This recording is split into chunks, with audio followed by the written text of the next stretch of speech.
guys, my name's Nick and welcome to today's video, and in this one we're cracking straight into the new year with some painting. Now, okay, it's not quite the new year as I record this video, it is a couple of days before, but I want to get started. I've had a week or so off of work and yeah, don't want to be twiddling my thumbs when I've got things to be doing, and that includes getting some painting done.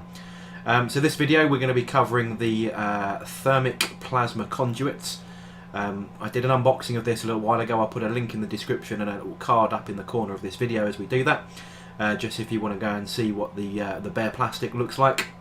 And yeah, we'll crack straight in. I'm pretty much following Warhammer TV's Duncan Rhodes' guide for this. A couple of paint swap outs because I don't have all of the Games Workshop ones. I do use a bit of Vallejo as well as Games Workshop paints, but most of the techniques are pretty applicable. But yeah, you get to watch an average person do what the Master Duncan does, and yeah, enjoy the video. Cheers. So we start off then, as per the unboxing, I put these together in the exact instructions. Pretty simple build to do. You get 6 pipes, you get some like relay pump stations, and you get a couple of little legs and corners and so on. And all I've done is I've actually primed them black and then sprayed them with the Games Workshop Lead Belcher spray can. That Lead Belcher is an awesome spray, so much better than that old Necron Abyss, whatever it's called before. But yeah, I have primed them black first rather than gone straight in. And this video is, I'm actually showing you this at 2 times the speed, so you don't have to see everything in slow motion or real time. But yeah, it's picking out all the details. There's quite a little few pipes and rivets and so on, so I'm just using a couple of different tones on my palette here. So I'm using a bit of gold and then some, let me just check what it was. It is Brassy Brass from Vallejo and also some hammered copper. So sort of 3 different metal colours to just sort of break up the monotony of the Lead Belcher. But it all changes tone when you apply the wash. Now I'm using Agrax Earthshade here, so applying Agrax over the silver and then over the gold and then over the brass and so on. All of 3 colours sort of change their tone a little bit. So liberally splashing this all over the damn thing. There's quite a lot to do.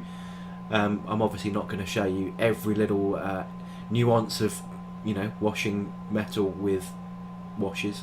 It's not the most exciting thing, but just to sort of show you how it just sort of goes on, and you can see the tone change. Now what will follow this is a dry brush over the top of it all, and again that changes the tone of all 3 of the metallic colours as well. So you know, dry brushing the silver colour that I'll be using over the Lead Belcher as such just brightens the silver up, but makes it look a little bit grimy. But doing it over the other colour metal parts of the brass and the gold just sort of adds a highlight to them and makes them look like the sun or the light has actually reflected off them.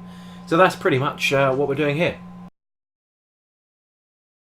So this is what it looks like after it's been left to dry. Now I'm using a chainmail silver for that dry brush that I mentioned, so you've got to leave that wash a good hour or so, good 60 to 90 minutes to thoroughly dry, because it does pull around a little bit and can take you unawares when you go and pick it up, and actually underneath it where it sort of dripped down has actually collated, and then you get it all over your desk and all over your hands. As you can see, there's a few brown splodges on my mat there. But yeah, this is a large dry brush, and just going over with that silver, just picking out all the sort of edges and so on. And where the flatter panels are, I try and sort of run sideways a little bit, just to sort of catch the raised curvature of those.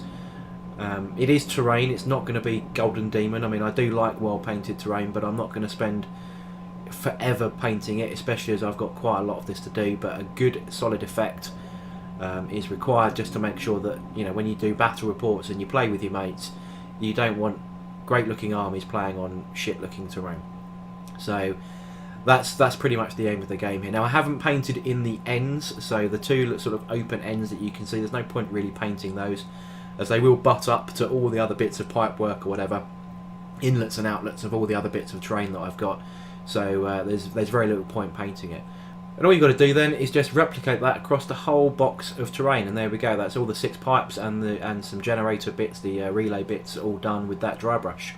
Exactly the same techniques applied to the whole lot, and just done all in a quantity. The next bit then is to do the plasma glow effect. So what I'm doing here is I'm using, let me just check the colour. Vallejo Stormy Blue, which is kind of a darkish, but not the whole, totally dark blue. So I'm painting in where all the glowy plasma conduit parts are. Sort of there's a number of them across, I think 4 of the pipe works, or the large pipe works, and then on some of the smaller ones as well. There's a couple of pipes that don't have it, they've got sort of other venti parts on them. But this is the ones where we're going to do the blue glow effect. Again, straight off of Warhammer TV, I'm not going to say that I invented this technique. It is a very simple technique. I have used it before without seeing it on the Warhammer TV, but you know what? If Duncan's already done it, I'm not going to reinvent the wheel here. This is just terrain for me, so it's a couple of coats of that blue, because doing blue over the metallic effect doesn't fully cover it. You do start to see some metal come through that blue, so I think I took 3 coats over this just to make sure, mostly letting it dry in between, but yeah, 3 coats, and then just applied that blue to all of the pipes exactly the same way as this, and then we'll just go and highlight those coming up next. So the next paint we're using here is Vallejo Falcon Turquoise, which is the equivalent to the one off of Warhammer TV if you've seen that, and we're just using a medium dry brush right across those ribs of that blue, and then just spraying it slightly over to the edges of the metalwork on each end. So as you can see, it's sort of the glow. It's almost like an OSL effect. It's not the proper OSL technique, but just shows that extra glow. Now we're using some Games Workshop Temple Guard blue, which I'm applying in 2 sort of horizontal stripes across each of those areas of blue that we've already done. And this just sort of brightens it up and looks like it's I don't know, if you imagine the warp core on the Enterprise, I kind of imagine it looks a bit like that-ish, I guess. But yeah, it's that kind of effect. So just again dragging that colour over to the metalwork, just so it looks like it's, you know, the light is emitting from those coils and just glowing it out, rather than just sort of the light dissipating as soon as it leaves the that part of the model. The final highlight then is just done with pure white, and you're just running that with a thin, small brush, not too heavily loaded with paint. You do want it to catch. It's not quite a dry brush, but it's a little bit of a wet brush, as it were. But just using a sort of a thinnish brush and just running it down the centre of those 2 highlighted lines you've already done. You do need to sort of brush this in both directions, as you can see me turning the pipe, just to make sure that the white catches the right parts and evenly coats those banding points. That one's a bit of a mess actually, as you can see. I think I sneezed or something and just slipped on the brush there, but you know what, when it's actually mounted on the board you won't even see that, so I'm not fussed about going to correct it. But again, all you got to do is apply that blue across those horizontal bandings of the Falcon Turquoise, and just repeat that across all of the bits of terrain that you've got. And then once we're done, we end up with the full box set looking something like this. So let's just sort of run through what we've got. So these are the pipes. As you can see, I haven't attached the feet because I don't know exactly the format that I want to do. Let's zoom in and see a bit here. I don't know the format of the layout that I want to go for yet. You can also see on there that I've painted in some of the dials and so on that you get on those, just for an added bit of detail. It's kind of just a sort of a red blob with a bit of white and a black line, nothing overly complicated. You can see the elbows are all done as well. Again, not painting in each of the ends because they are going to connect up, so there's no point in doing that. I still haven't decided whether I'm magnetising yet or not. These are the power relays. I've put some painted fuel cans on those, and painted some dials on those, and these are the little sort of adjoining bits and extensions. And then you get the I don't know, they portable plasma things, plasma tubes that I assume power vehicles or whatever, or Titans or something. They can come in there, charge up in that little station, and then be removed and taken away as portable units.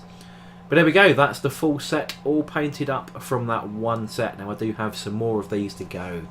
So there we go, guys, that's the first video of the year, well, second video of the year, because I am pre-recording some of these. I just need to remember what I've actually recorded and what I haven't, and what's published when. But yeah, this is the first painting video of the year. This is the Thermic Plasma Conduits from Games Workshop, all painted up, as I said, following Warhammer TV's guide, mostly apart from a few colour swaps. And I've pointed those out as I've gone through, which colours I've used and where. And it gives the same general effect as you get on the official channel from Games Workshop. Anyway, hope you enjoyed the video. Let me know what you think in the comments below, and I shall catch you on the next video. Cheers, guys.